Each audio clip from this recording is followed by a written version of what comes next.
listen today. Romeo Baroba Jr., good morning man. Watching live from Manapla kuno. Of course, Ma'am Maria Luisa Melos, good morning. Happy birthday kuno kay Sir Orlando Landot Cesar. Yes, Landot, happy birthday ha. Amo ni nga grupo man, mga man. Kay dad niyo? Mga, hindi, younger, mga pila lang ka years nga younger sa ako. Okay. Happy birthday to you. Orlando Landot Cesar, no? Yes. Sundan na sila ni Mrs. Siya pa sa nang legal lang itong adlaw birthday si Mrs. Siya mo. Si Melissa. Mga true love. Oh, true love. Kuwagin sila ng meant to be. If it's meant to be, it will be. Amo na? May kanta nga mo na mo. Kaya tanan ay may kanta. Taas ni sa posisyon sa DepEd. Sabi ko taas dungan. Hindi na taas si Landot. San Landot Cesar. Sige. Yes. Vanessa Mayo, oy Ma'am Van, yay, and happy end of the month. Sa amon diya, kuha na, start of the new month na iya, Ma'am. Yes. No? May na. Oo, may na kami dire sa ila to. Dugay, Ma'am, may manas da. Wala tulat lang. Maabot ka mo da. Sige. Standby na sa aton nga mga balita lokal.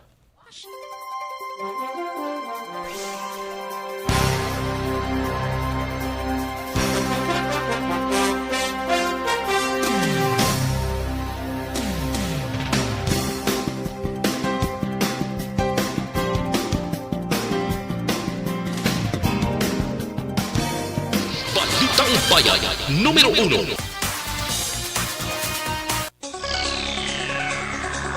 Aksyon Radio Philippines Standard Time, 6 minutos sa nagaligad sa tag ng alas 6. Detalya na sa aton mga balita lokal.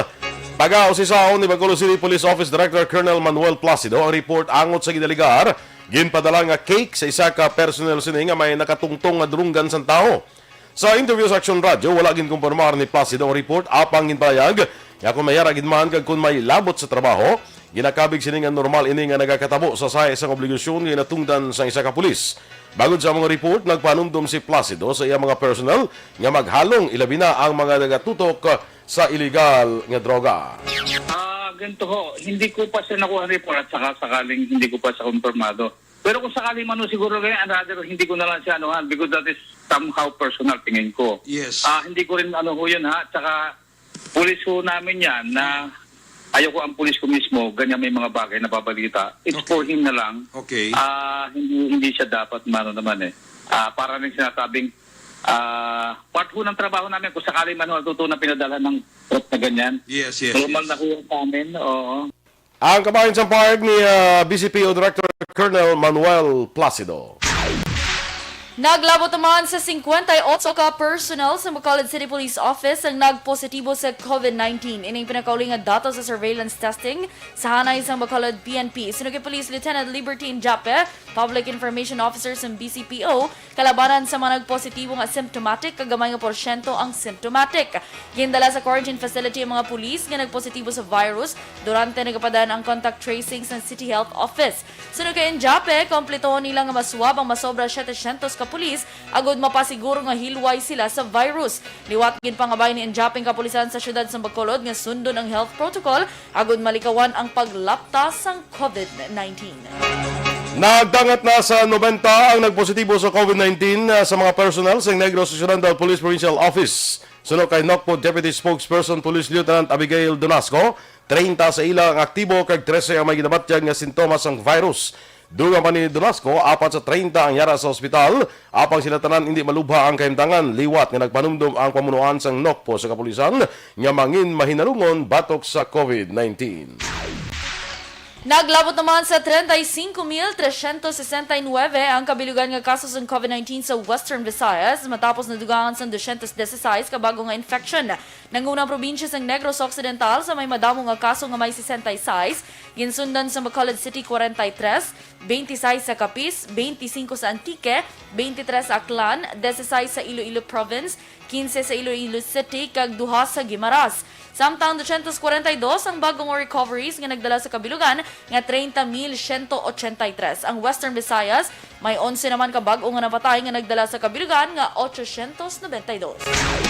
Sa ibang paraton nga balita lokal, ginahulat pa sa Negros Occidental Police Provincial Office ang resulta sa cartographic sketch sa tao nga nag-utod sa sangasang kahoy antes sa paglutang kay Negros Occidental Consultant for Hospital Operations Mariano Antonio Cui. Suno kay NOCPO Deputy Spokesperson Police Lieutenant Abigail Donasco ang cartographic sketch halin sa bodyguard ni Cui. Dunga pa ni Donasco karon wala pa sang matumod nga suspetsado kag motibo sa mga krimen. Madumduman, ginluthang si Cui sa gwa sa iyang pusina nga hana magsaka siya sa lakyan agud kunta ni magpauli na mga alas 8 sang takna sang gabi sa Abril 12. Nakabalik na sa custodial facilities ang Police Station 8 ang massacre suspect nga si Christian Tulot. Si Tulot ang hospital nagligan nga semana matapos magsakang iya blood pressure. Sunod kay Police Major Jory Puerto, hepes ang Police Station 8, hugot nga seguridad ang iya ginapatuman kay Tulot bangod nga ginkumpirmar sini nga antes mo hospital si Tulot nagligad nga semana nagtuyo ini maghikog paagi sa pagigot sang iya sini nga liog sa straw apang nabugto. Sunod kay Puerto ang ginadulong nga bulong kay Tulot strikto ginausisa agod hindi na masulit pa ang natabo nga insidente. Madamo sa gihapon sa mga nagalapas nga nagkalalakpan ang Highway Patrol Group sa ila one-time, big-time operation nga lambat bitag sasakyan kahapon nga adlaw sa siyudad Santa Lisay. Sunod kay Major Robelito Mariano, tagpamuno sa HPG Negros Occidental, 58 ang na-impound nila nga salakyan, ginabugusan sang 57 ka mga motorsiklo kag isa ka pribado nga salakyan. Dugang pa may pilaman sila ka items nga nakumpiskar nga ginadilian nga gamiton sa mga motorista kung nagabiyahe, pareho sang LED lamp kag modified muffler. Palayag ni Mariano, naglambot naman sa 94 ang ilang nahatagan sa temporary operator's permit, samtang 112 naman ka traffic citation ticket. May 22 man kinadakpan nga wala sang seatbelt, 18 ang wala sang plate number, 57 ang wala sang helmet, kag 23 ang expired nga rehistro. Sa katapusan nga balita lokal, nabato na sa mga biktima sa sunog sa Purok Neptune, Barangay Singkang Airport, Syudad sang Bacolod ang financial assistance gikan sa lokal nga gobyerno sang Bacolod. Sunog kay punong Barangay Rosine Distrito, ang tag-iya sang balay nga gintupok sang kalayon ng kabaton sang 10,000 pesos, 5,000 pesos sa mga partially damaged nga puluyan kag 3,000 para sa mga sharer nga nagatiner sa nasunog nga balay. Dugang pa ni distrito, nag-agi sa maidid nga assessment sa Department of Social Services and Development ang pagproseso sa paghatag man sang ayuda. Nagpasalamat si distrito sa madasing nga aksyon sa DSSD kag lokal nga gobyerno sa Bacolod sa pagbulig sa mga nasunugan.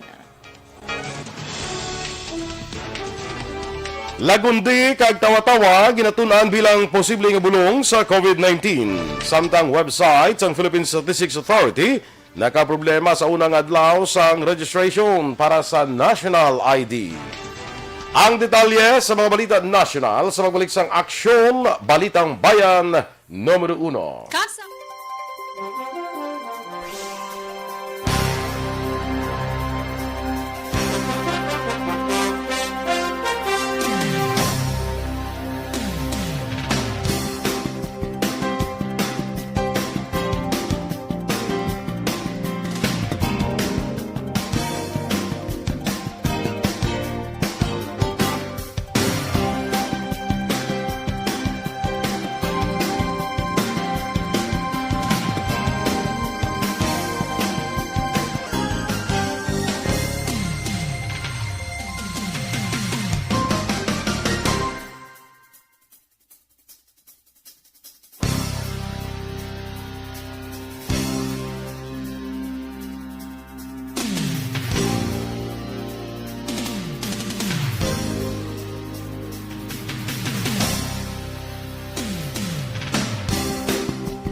Okay.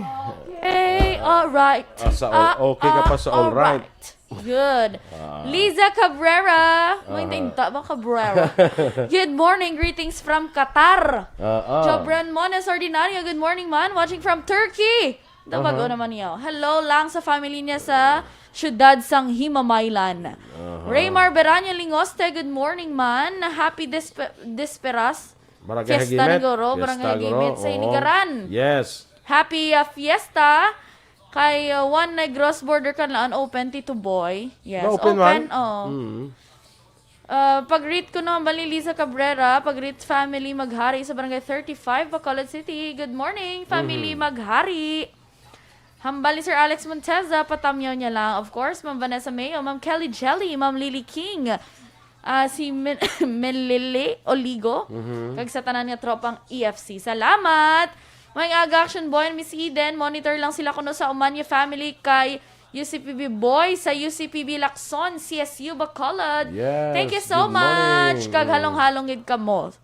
Nathan Flores, good morning man. Watching from Talisay, God bless you and more power. Subong man kay Andrea Welar. Good morning, Sir Jenny Olate. Salamat gid. 1st of May ko no hambal ni Andreo Huelar. When I was small, And Christmas trees are tall. we used to laugh while others used to play. 1st of May. I want to song 1st of May. Ano na nga? I do recall. I still recall. I still recall. Gali. Na, na, na. Ano na yung chorus ya? Now there are no and Christmas trees are tall, but you don't ask the time of day.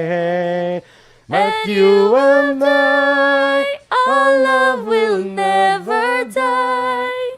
na, na, na, na, come first of May. True. Nathan Flores, good morning Mandara.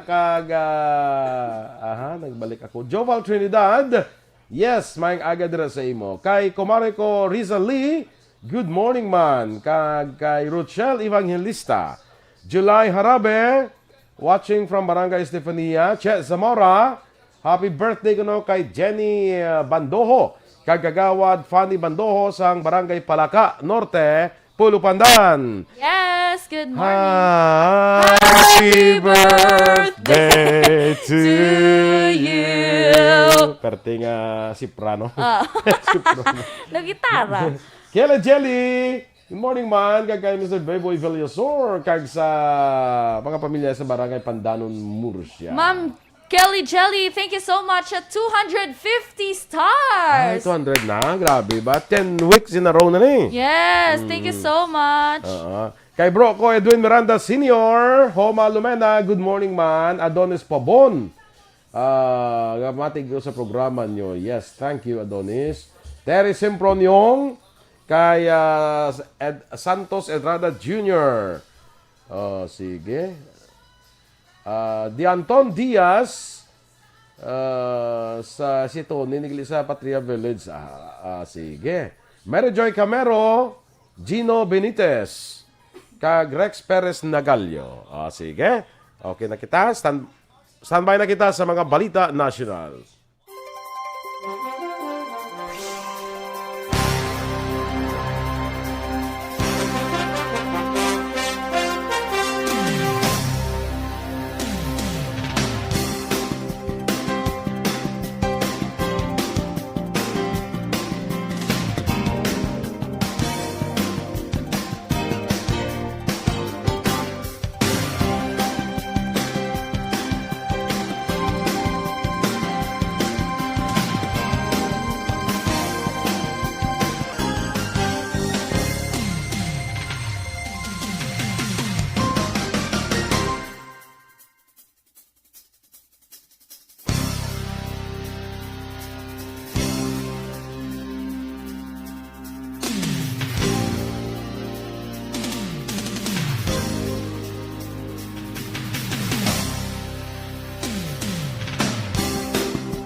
Aksyon Radio Philippines Standard Time, las 6:21 sa detalye na sang mga balita nasyonal. Ginatun-an naman sang Department of Science and Technology ang mga benepisyo nga makuha sa herbal medicines nga lagundi kag tawa-tawa bilang posible bulong sa COVID-19.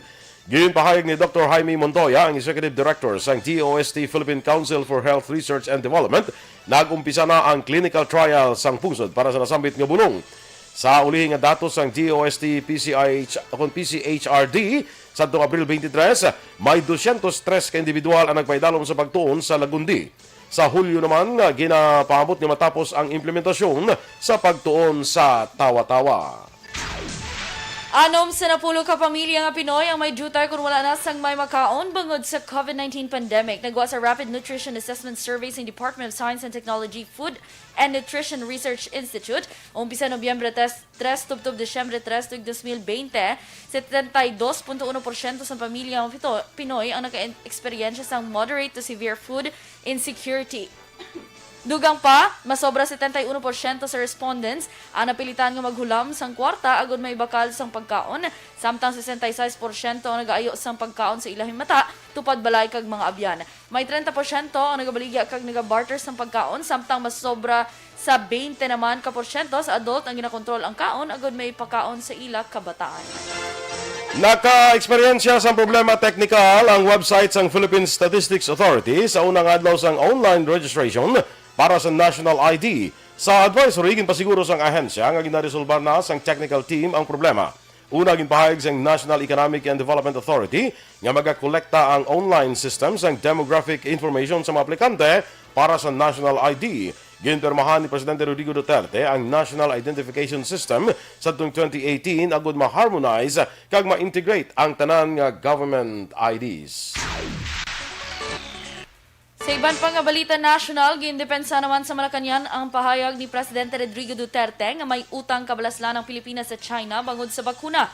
So naging presidential spokesperson Harry Roque, insakto lang ang magpahayag sang utang kabalaslan bangod tubtob sumong napuslan gid sang Pilipinas ang bakuna gikan sa China. Una dirigin pahayag ni Duterte nga hindi niya gusto nga may magluntad nga gyera sa China nga iya ginakabi isa ka maayong nga abyan. Ginpahayag man ni Roque nga hindi pwede nga mag-umpisa sang gyera ang Pilipinas bangod krimen ini sa idalom sang international law. Ginaduso naman ni Senate President Pro Tempore Ralph Recto nga sa pagdumdum sang Labor Day karon nga adlaw, i-anunsyo ang regularization sang casual employees sa gobyerno nga pila ka tuig nga nagaserbisyo. Suno kay Recto, mahimo unahon ang mga contractual workers sa mga pampublikong ospital, kag hindi lamang ang mga medical staff, kundi ang mga trabahador pareho sang attendants, cleaning and sanitation personnel, kag equipment technicians. Duha pa ni Recto, dapat umpisa na sang gobyerno ang pagbukas ng oportunidad para sa regular employment sang linibo ka casuals kag merito ang main balasihan.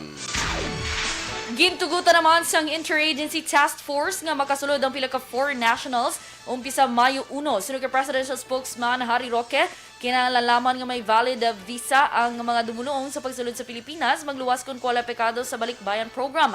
Samtang klaro ni Roque nga nagapabili ng travel restrictions sa mga biyahero nga gikan naman sa India o kon may history sa pagbiyahe sa nasambit nga pungsod. Ginmando na sa Bureau of Immigration nga magbalay sa mga guidelines angod sa implementasyon sang bagong resolusyon sang IATF.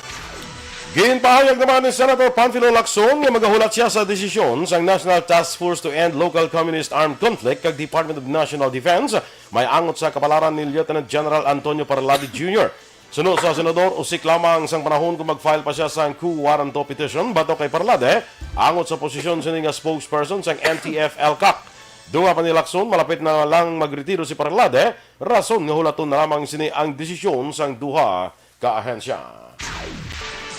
Sa katapusan nga balita national, aminado naman ang Malacañang nga kinanglan sang legal nga paagi para makakas ang spokesman sa National Task Force on Ending Local Communist Armed Conflict nga si Lieutenant General Antonio Parlade Jr. Sino ka Presidential Spokesman Harry Roque, mahimo mag-file sa reklamo sinuman sa Armed Forces of the Philippines Southern Luzon Command kung sa din na-appoint si Parlade. Una din na nawagan ng mga senador nga kakason sa pwesto si Parlade bangod sa mga kontrobersyal nga pahayag sinilabi na sa issues ng red tagging sa mga nag-organisa sa community pantry. Aksyon Radio Philippines Standard Time, las 6:26. Good morning, Anaydra, kag happy birthday sa kay Virgie Legaspi Coloso sa Bago City. Happy birthday to you. kalibagon ko Tuyo yaw. ka. Doon tuman, doon kalibagon to sa ako. Nano classmate to na Yes. Daw kalibagon pa sa ako. Edwin Ah, Escopel, oo, may ano? agaman, kag si tita mo. Auntie Mimi Yeah, Martinez. hindi gali tita, auntie gali. Kay taga Tampa, Florida. Auntie gali na yan. Auntie Mimi. Pondria Teta. Tits. Tits. Good morning. Sige. And Uncle Victor Martinez and Tita Margie, of course. Good morning. Kay Fred Herloyan, good morning Mandira. Kay M. Saboso, Good may morning, aga. Ems. Oy, 6 days to go. Happy Before, birthday. Happy birthday, Ems. Kag, happy birthday man sa kay Mason Rupert Gallo. Yes, so gali. Bas na. Sabado actually, boss ko to sila pero sa ato na subong, no? May subong abi, no? May 1, no? So happy birthday. Ika 5th birthday ni Mason Rupert Yes, ang akong Gallo.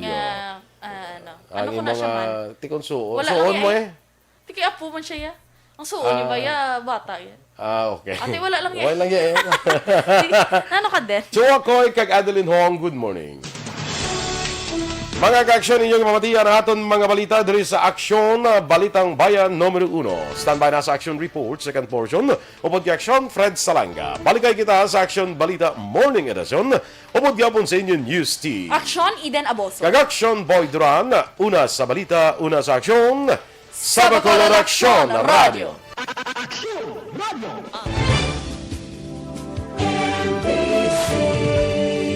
Manila Broadcasting Company. Sa balita, komentaryo, isyu, serbisyo publiko. Aksyon Radio.